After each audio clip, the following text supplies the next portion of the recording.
Our memorial is a nature trail following the 6 days of the Battle of Chancellorsville, ending with a clearing in the woods with plaques listing the fallen Confederate and Union soldiers, as well as statues of Joseph Hooker, the Union general, and Stonewall Jackson, one of the 2 Confederate generals. The Battle of Chancellorsville came about as a result of a Union attack on Confederate forces in May of 1863 and set the stage for the Battle of Gettysburg, the main turning point of the war. There was a total of approximately 24,000 casualties, and the Confederates won the 6-day conflict, losing about 5,000 less men than the Union, despite entering the battle with 40,000 less soldiers.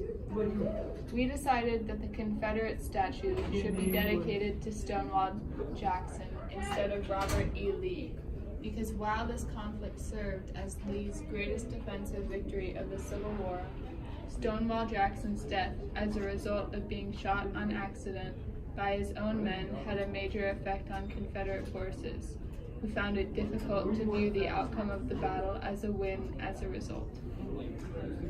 The nature trail has been designed in such a way that the trail follows the procession of the battle, beginning where the Confederate forces were stationed on day 1 and ending right outside the village of Chancellorsville.